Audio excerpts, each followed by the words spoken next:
The night was too quiet for Texas. No coyotes, no wind, no hum of insects, just the kind of silence that made your bones feel hollow. Luke Harris sat on the tailgate of his pickup, one boot propped on the bumper, nursing the last sip of coffee that had long since gone cold. The stars stretched endless above his land, a scatter of silver across a velvet black sky. Out here there was nothing but miles of dust fences, and the ghosts of men who'd worked themselves into the dirt. He was about to call it a night when the stars moved. At first, it looked like lightning, one bright streak across the horizon, but it didn't fade. It burned, splitting the sky in half with a roar that made the earth tremble. Luke jumped to his feet, the mug slipping from his hand and shattering on the ground. The streak grew brighter, closer, until it tore through the clouds and slammed into the north pasture in a ball of fire. The shockwave hit seconds later, flattening the grass and rattling the barn doors like they'd been caught in a storm. What in the hell? He breathed, grabbing his hat before the wind could take it. He didn't think. He just moved. The truck's headlights cut through the dust as he gunned the engine, tires spitting gravel. The sky above the crater glowed orange-red, smoke rising in columns that shimmered with strange blue sparks. Luke's heart thudded hard against his ribs. He'd seen meteors before, sure, but nothing like this. Nothing that screamed when it hit. He parked 100 yards out. The heat coming off the impact was like standing too close to a forge. The smell of burning soil mixed with something metallic and sharp, like hot iron and ozone. He covered his mouth with his bandana and moved closer, squinting through the haze. The crater wasn't deep, but it was wide. Glass and black rock melted into strange, swirling patterns that looked unnatural. And in the center of it, tangled in the wreckage of something that shimmered like liquid silver, was a woman. Luke froze. Her body was half buried in the glassy dirt, the faint glow from the wreck reflecting off skin that wasn't quite human.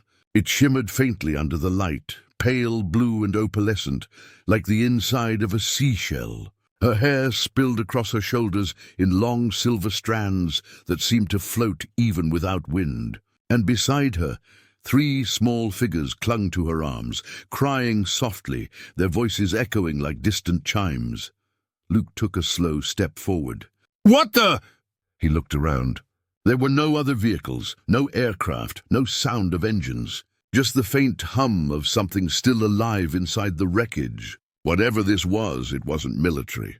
It wasn't anything he'd ever seen. Then the woman moved. It was a weak motion, her head turning slightly toward him, but when her eyes opened, Luke forgot how to breathe. They glowed, faint and golden, bright against the soot and blood on her face. "Ma'am," he managed. You need help?" Her gaze focused on him, confused at first, then terrified. "Please."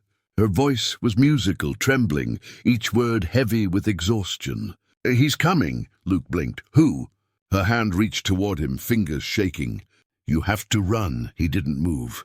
She was clearly hurt. One of her legs looked burned, and the air around her was shimmering, distorting like heat rising off asphalt. The 3 children, at least that's what they seemed like, were crying softly in a language that didn't belong on Earth. Each one had faint markings running along their skin, glowing patterns that pulsed in time with their heartbeat. Luke crouched beside her, careful not to touch.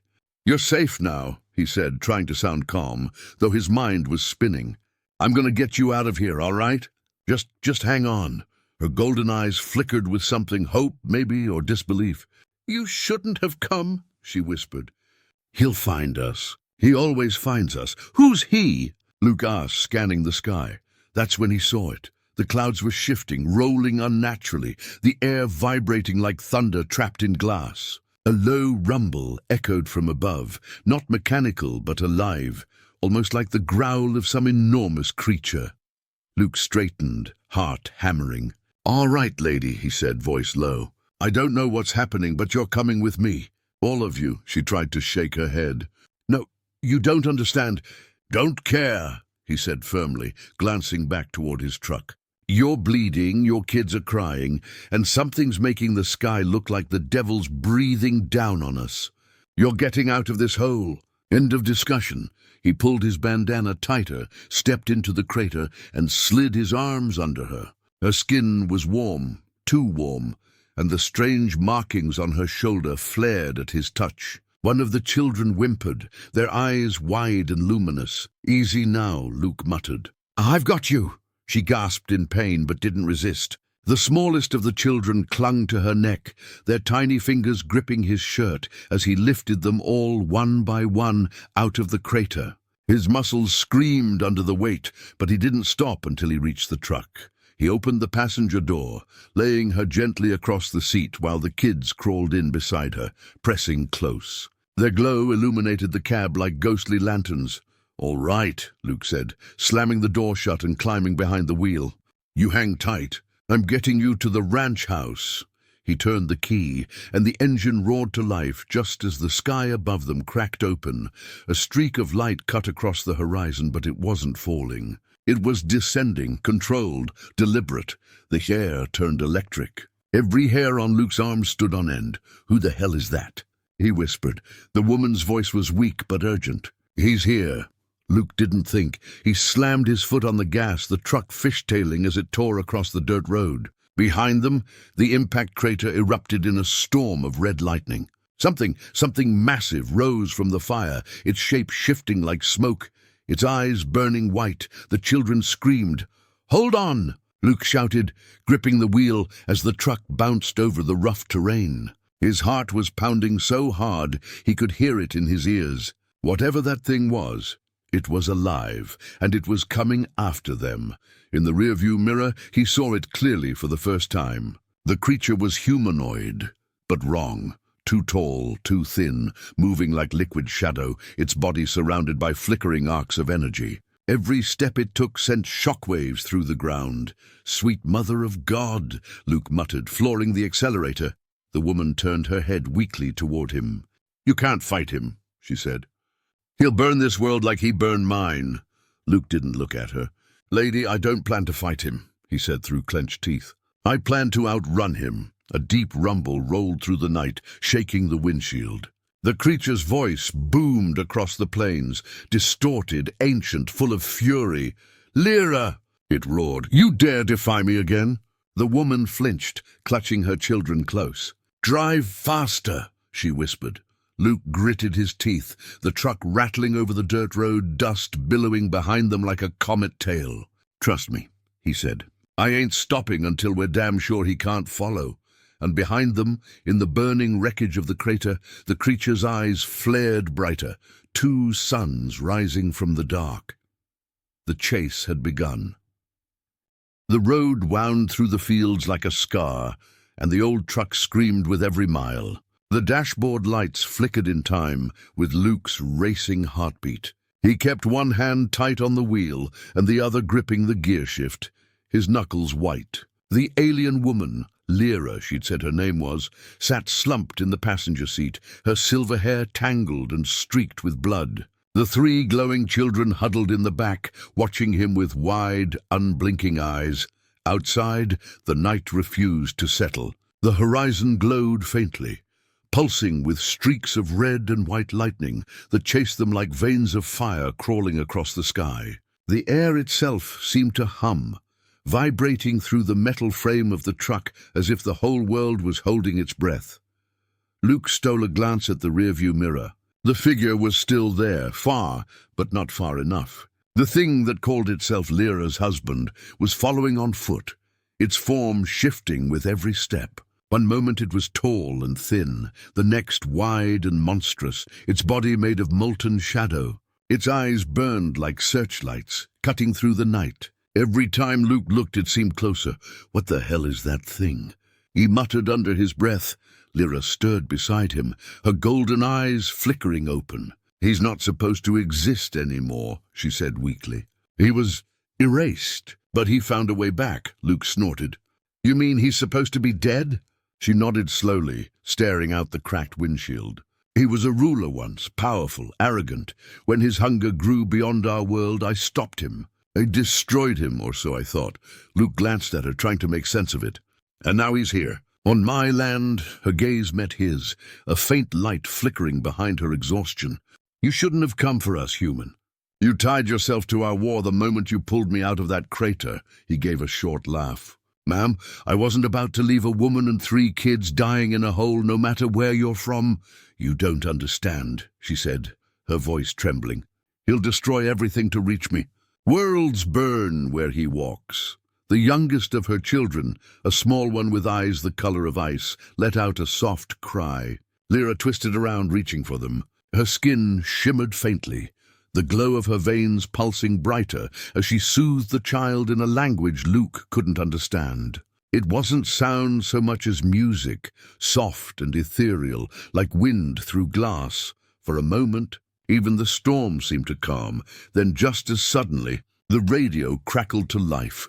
Luke jumped, his hand flying to the dial. The static twisted and warped until a voice emerged, low, distorted, and cold. "Run as far as you like, wife. The stars themselves cannot hide you from me." Lyra's hand tightened around the dashboard. "He's locked onto our trail," she said. "He's in the air now. What does that mean?" Luke demanded. She turned to him, her eyes glowing brighter. "It means he's not walking anymore." The world outside exploded in light. A beam of searing energy ripped through the sky, tearing across the fields and hitting the dirt road just behind them. The shockwave sent the truck spinning. Luke cursed, wrestling the steering wheel as dirt and debris slammed against the windows. The engine roared in protest, but somehow the truck kept moving. Another beam struck to their left, throwing sparks across the dry grass. The horizon burned in every direction. Luke's jaw clenched. "He's trying to hurt us," he realized. Lyra's breathing quickened. "He doesn't want to kill me," she whispered. "He wants to take me alive. The children, too. He'll rebuild his throne with us as the core." "I don't even know what that means," Luke snapped. "But I'm not letting him take anybody."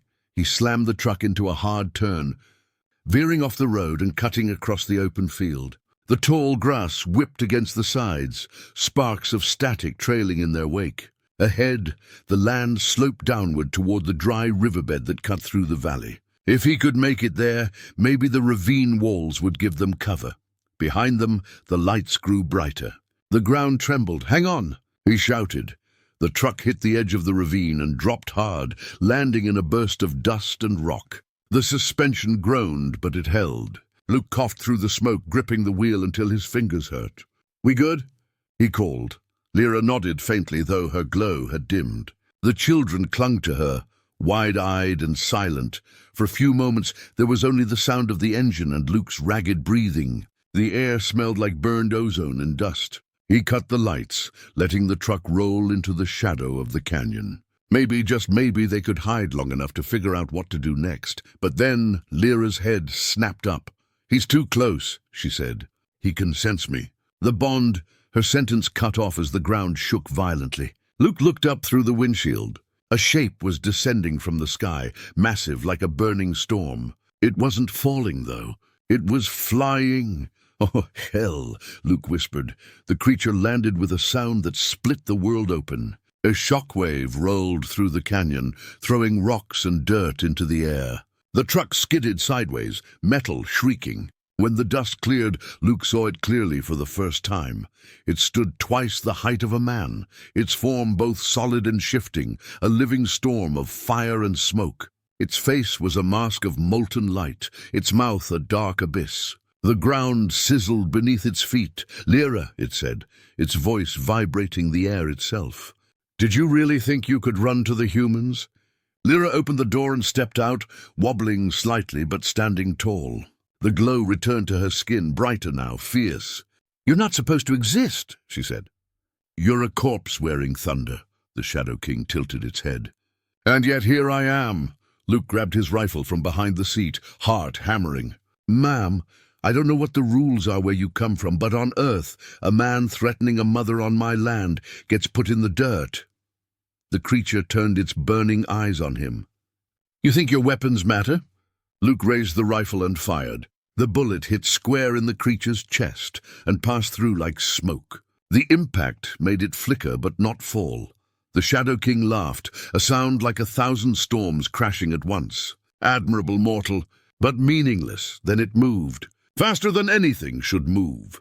One instant it was 10 feet away, the next it was in front of Luke, its hand gripping the barrel of the rifle. The metal hissed, melting in its grasp. Luke's breath caught, his skin burning from the heat.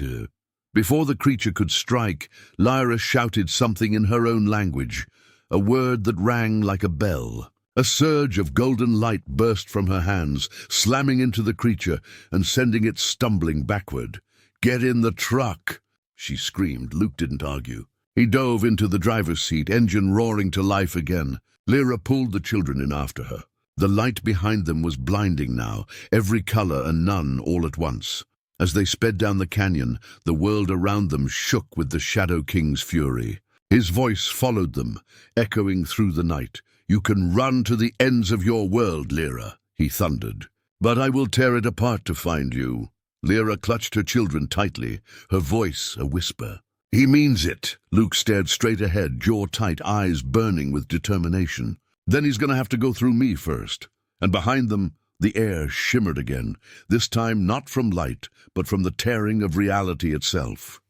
The night had turned against them. The once clear sky now churned like boiling oil, lightning crawling silently between the clouds as though the heavens themselves were afraid to make a sound. Luke's truck groaned in protest, battered but alive, its headlights slicing through the swirling dust of the canyon. Every mile felt like 10, every breath a struggle against the rising heat that seemed to pulse from behind them.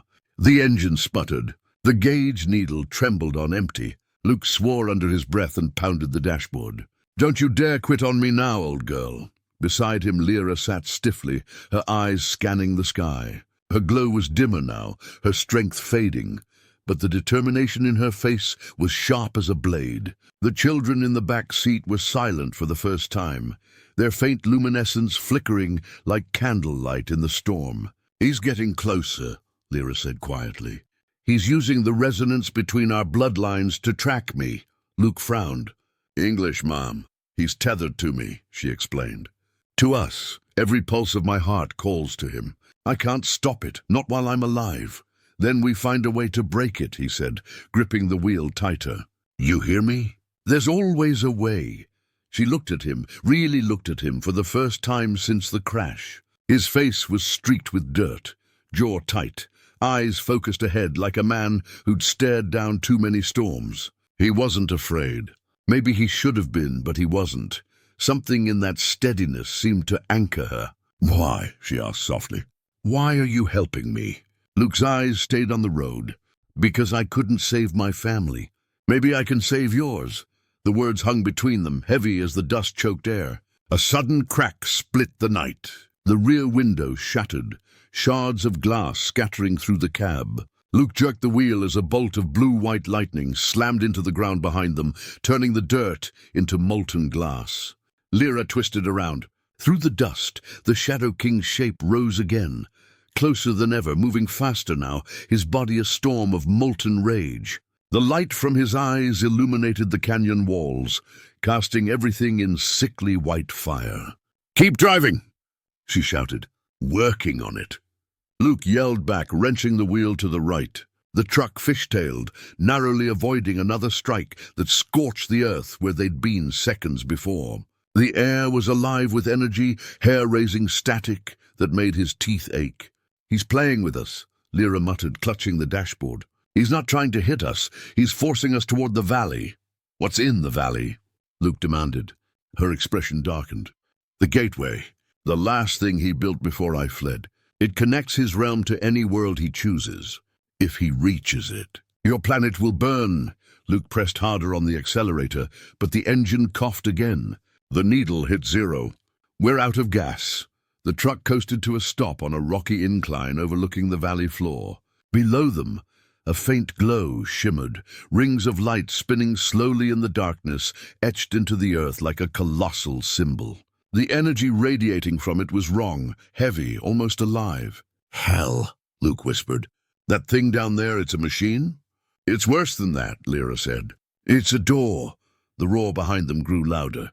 The Shadow King was coming fast, his voice rolling across the rocks like thunder. "There is no escape, Lyra. Bring me my children, and I might let your mortal live." Luke climbed out of the truck, grabbing his rifle. "You and your kids get to that ridge," he said. "I'll hold him off." She grabbed his arm, her eyes blazing. "You can't fight him. He isn't made of matter." "Lady," Luke said, yanking the rifle's slide, "I've put down coyotes, mountain cats, and once a bear hopped up on motor oil. I'll figure it out. You'll die." He gave a lopsided grin. "You've been half dead since my wife passed. Don't much care for the difference." Lyra stared at him for a heartbeat, then whispered something under her breath, a word that wasn't human. The air around her shimmered gold, and when she touched his chest, the heat seared through his shirt and into his skin. "What the hell did you just—" "Protection," she said. "For a few moments, his energy can't touch you, but it will burn away fast." The ground shook as the Shadow King landed on the ridge above them, the impact cracking the stone. He towered over them, his form constantly shifting, part man, part fire, part nightmare. His voice filled the air, deep and resonant. "You think your faith in mortals will save you, wife? Look at him, flesh, bone. He will crumble like dust before my power." "Maybe," Luke said, raising the rifle. "But I've always been too damn stubborn to die polite." He fired. The bullet hit the Shadow King square in the chest, exploding into light instead of lead. Lyra's magic had changed the weapon. The impact staggered the creature, tearing a hole through its chest that glowed white-hot before closing again. The Shadow King roared. "You dare?" He unleashed a wave of black energy that tore across the ground. It hit Luke squarely and stopped. The air sizzled, the golden aura around him flickering but holding. He gritted his teeth, bracing against the force. "Still standing?" he growled. Lyra seized the moment. She spread her hands, summoning a burst of light that spiraled upward. The children's eyes flared, their small bodies glowing brighter as if feeding her strength. Together, they formed a shield of radiant energy that pressed against the Shadow King's darkness. The canyon filled with light and shadow colliding, thunder and silence crashing into one another. "Lyra!" Luke shouted over the roar. "That gate, how do we destroy it?" Her eyes met his. "The energy core. If it collapses, it'll seal forever. But it's linked to me. I can't destroy it without—" She stopped, her voice breaking. Luke understood. "Without dying?" The Shadow King laughed, his voice echoing across the canyon. "You hear her, mortal? She knows her end. Let me take her, and I will spare your world." Luke spat on the ground. "I don't make deals with monsters." He charged forward before Lyra could stop him. The rifle glowed bright gold, its barrel burning hot. He fired again and again, each shot lighting the night like miniature suns. The blasts tore into the Shadow King's body, slowing him but not stopping him. The creature lunged, a hand of pure flame reaching for Luke's chest. The golden aura finally shattered. The heat hit him like a furnace. He fell to his knees, gasping, his skin blistering. The Shadow King raised his arm for the final strike, and then Lyra screamed. Her voice rang through the canyon, a sound so piercing it shattered stone. The light around her burst outward, forming a massive wave that slammed into the Shadow King. He staggered, shrieking as his body began to unravel, his form flickering in and out of existence. But the energy that exploded from her also hit the valley below. The gate began to pulse faster, its light spiraling wildly. The air thickened, bending reality itself. Lyra fell to the ground, her body dimming. "He's bound," she whispered. "But not for long. The gate will open unless we end it now." Luke crawled toward her, every muscle screaming. "Tell me how." She looked at him, her eyes glowing faintly. "You can't. The hell I can't." She reached out, pressing her hand to his cheek. "You're not built for this, Luke Harris. You're human. That's why you matter." The ground trembled again. The Shadow King's fading shape began to reform, his laughter echoing through the storm. "Then we end it together," Luke said.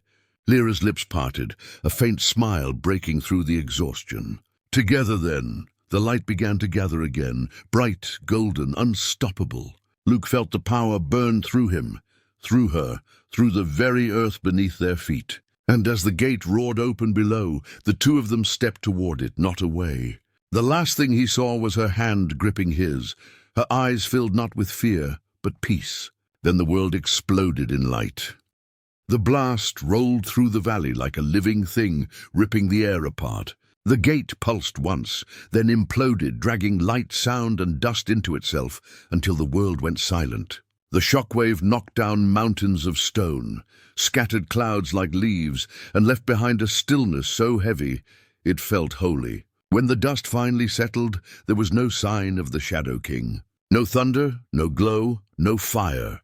Only the soft whisper of the wind moving through the canyon, brushing across what was left of the battlefield. Luke Harris groaned and opened his eyes. The world swam around him, blurry and pale. Every breath burned like smoke in his lungs. He rolled onto his side, spitting dirt, and realized he was lying in the middle of a crater, the same place where the gate had been moments ago. The ground still shimmered faintly, cracks glowing with dying embers of gold. The air was warm, humming softly like the echo of a heartbeat. "Lyra," he rasped. No answer. He pushed himself upright, every muscle screaming in protest. His clothes were scorched, his hands blistered. The rifle was gone. The truck was gone. The stars overhead looked sharper, colder, as if the explosion had burned the very sky clean. Then he saw her.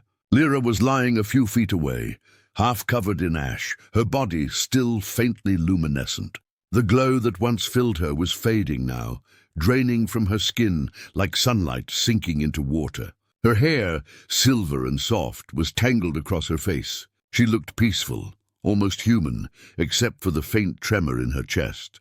She was still breathing. Luke crawled to her, hands shaking. Hey, you're still here. You hear me?" Her eyes fluttered open. The golden light inside them was dimmer, but still there. "You're alive," she whispered, voice fragile as glass. He laughed weakly. "Yeah, well, I don't die easy. Ask my ex-boss. He's been trying for years." A small smile touched her lips, faint but real. "You stopped him." "We stopped him," he corrected.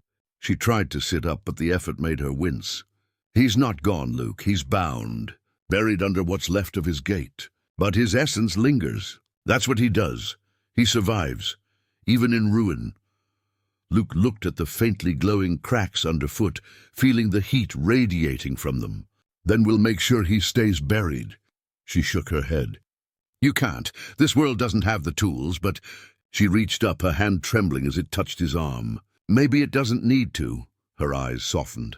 "You've done what no one else could. You fought him without power, without reason to, just art." He swallowed hard, trying not to look at how transparent her skin was becoming. The glow beneath it flickered like a dying ember. "Don't start with the farewell talk. We're not done yet." Her smile widened, gentle and sad. "You don't understand. My kind doesn't heal the way yours does. My body was tied to the energy of the gate. When it broke, so did I." "No," Luke said sharply. "No, you're not dying here. Not after everything. You hear me?" Her fingers brushed his cheek. "You can't fix this, Luke. You're strong, but you can't fight what's already over." He grabbed her hand and pressed it to his chest. "You ever met a rancher? We fixed things that should have quit working a long time ago." Her eyes filled with tears, real ones this time, shining and human. "You have a stubborn heart." "Damn right I do." Her voice trembled. "Promise me something. Anything. When he stirs again, and he will, you tell your people to run. Don't try to fight him the way I did. Run and let the stars handle him. Promise me." Luke hesitated, his throat tight. All right. I promise." She smiled, satisfied. "Good." The children appeared at the edge of the crater. Luke hadn't seen them approach. They were silent, their small faces calm. The glow in their eyes matched their mother's. They came to her side, one by one, taking her hands. "Is it time?" she asked softly, and the eldest nodded. Luke looked between them. "Time for what?" "For home," she said. "They'll carry what's left of me back to the stars." The children began to hum, a sound not made for human throats. The air shimmered, thick with gold light. The cracks in the ground stopped glowing, and for a moment Luke thought the world had stopped breathing. Then a beam of soft radiance rose from the earth, surrounding them all. Lyra's body began to dissolve into light. "Wait," Luke said, panic rising. "Don't you go yet. You don't just disappear after everything." Her voice was faint but clear. "You gave us sanctuary when no one else would. Don't forget the light you have, Luke Harris. It's stronger than any weapon." He shook his head. "You can't just—" She smiled, tears catching the light. "Goodbye, Luke." Then the light rose, carrying her and her children upward like stars being reborn. The beam pierced the clouds, turning the night sky into dawn for just a heartbeat. Then it was gone. The silence that followed was unbearable. Luke sank to his knees, staring at the empty space where they'd been. The warmth faded quickly, leaving only cold air and the whisper of the wind. He didn't know how long he sat there, minutes, hours, maybe all night. When the sun finally broke over the horizon, the valley looked normal again. The scorch marks had cooled to black rock. The crater was just another wound in the dirt. But where Lyra had lain, a single thing remained, a small metallic pendant shaped like a crescent moon, still faintly warm to the touch. Luke picked it up carefully. Inside, etched so finely he almost missed it, was a word he didn't recognize. Alien, elegant, yet somehow comforting. He slipped it into his pocket, stood, and turned toward the long road back home. The ranch was quiet when he returned. The barn still leaned, the cattle still lowed in the distance. The old windmill groaned in rhythm with the wind. It should have felt normal. It didn't. He went about his chores in silence, fixing the fences, feeding the animals, checking the fields. But every so often he'd stop, look up at the sky, and wonder if she was watching. If she'd made it home. Weeks passed. The locals talked about the meteor storm that had rattled the plains that night. Government agents came by once, asking questions he didn't answer. The crater filled with rainwater and became just another pond. Life went on. But sometimes, on the quietest nights when the air turned still and the stars burned bright, Luke would hear it, that soft hum like wind through glass. And when he looked up, he'd see it, 3 faint golden lights moving together across the sky, brighter than any stars. He'd smile then, tipping his hat toward the heavens. "You keep those young'uns safe now," he'd whisper. "And don't you worry. I'll keep the promise." The pendant in his pocket would warm faintly, just for a second, like it had heard him. Years later, when the storms came again, and the news spoke of strange lights falling from the sky, Luke Harris was waiting. His rifle was oiled, his truck packed, his hat pulled low. He stepped onto his porch, eyes fixed on the horizon, where the stars were beginning to move again. "Guess it's time for another fight," he murmured, slipping the pendant over his neck. It glowed once, golden and alive. Somewhere far above, a whisper brushed against his thoughts, Lyra's voice, soft as starlight. "You're not alone this time." Luke smiled, thumbed the brim of his hat, and climbed into his truck. The engine roared to life, the dust kicked up, and as he drove into the rising wind, the first fireball split the sky. And this time he was ready.